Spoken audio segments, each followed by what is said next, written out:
नमस्कार, रेशूज क्राफ्टी लाईफमध्ये आपल्या सर्वांचे खूप खूप मनापासून स्वागत आहे। आज आपण तांब्याची काळी कुट्ट व डाग पडलेली भांडी हळद वापरून कशी चमकवायची हे पाहणार आहोत।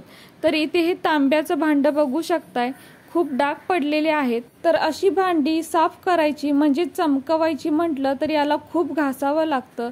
तांब्याची भांडी साफ करण्याच्या पावडरी घेऊन सुद्धा आपल्याला खूपच घासावं लागतं। आज मात्र आपण घरगुती साहित्य वापरून कशी चमकवायची हे पाहणार आहोत। तर इथे एक बाउल घेतलेला आहे, म्हणजे स्टीलची वाटी घेतलेली आहे। वाटीमध्ये अर्धा चमचा मीठ घ्यायचं, त्यानंतर अर्धा चमचा हळद घालायची व हे दोन्ही एकत्र चांगलं मिक्स करून घ्यायची, म्हणजे याची एक पावडर बनवून घ्यायची। तर बघू शकताय अशी छान अशी पावडर इथे तयार झालेली आहे। आता याचाच वापर करून आपण काळी कुट्ट झालेली तांब्याची भांडी चमकवणार आहोत। तर यानंतर काय करायचं, हे भांड घ्यायचं तांब्याचं। तसेच इथे अजून एक साहित्य लागणार आहे, ते म्हणजे लिंबू। तर लिंबू वापरायचा नसेल तर आपण इथे दह्याचा सुद्धा वापर करू शकतो। तर इथे मी आता लिंबूचा पावभाग घेतलेला आहे। तर ही लिंबूची फोड या वाटीमध्ये बुडवून घ्यायची, म्हणजे या मिश्रणामध्ये बुडवून घ्यायची आणि या भांड्याला लावायची। तर भांड खूप घासत बसायचं नाहीये। हे बघा, अगदी हलक्या हाताने मी हे मिश्रण या भांड्याला लावत आहे व मध्ये मध्ये अशा प्रकारे लिंबू इथे थोडासा पिळून घ्यायचा, म्हणजे लिंबाचा रस यामध्ये अगदी छान मिक्स होतो व हे मिश्रण या भांड्याला अगदी छान लागलं जातं।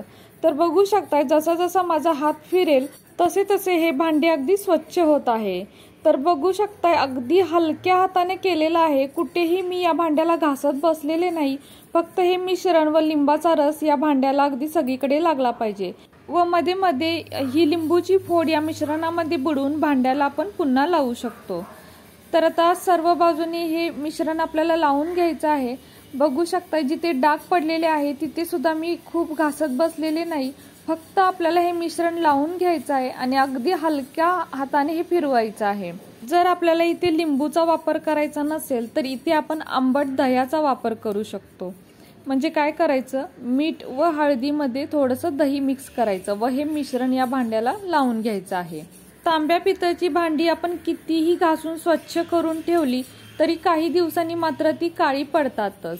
आता इथे जे आपण हळद वापरलेला आहे यामुळे काय होतं, एकतर भांडी जास्त घासत बसावी लागत नाही, शिवाय ती लवकर काळी सुद्धा होत नाही। तर तुम्ही एकदा नक्की करून पहा। तर बघू शकताय इथे हे मिश्रण आता सर्व बाजूनी लावलेलं आहे। तर लावून हे मिश्रण ठेवायचं वगैरे असं काही करायचं नाही, फक्त हे मिश्रण सर्व बाजूनी लागलं पाहिजे। तर आता हे मिश्रण भांड्याला सर्व बाजूनी लावून झालेलं आहे, म्हणजे हलकं हे भांड घासून झालेलं आहे। लगेचच आपण याला धुवून घेऊयात। तर हे पहा, धुताना कळतच असेल की ही भांड किती स्वच्छ झालेलं आहे। तर एकदम स्वच्छ असं हे भांड धुवून घेऊया आणि रिझल्ट अगदी तुमच्या समोरच दिसेल।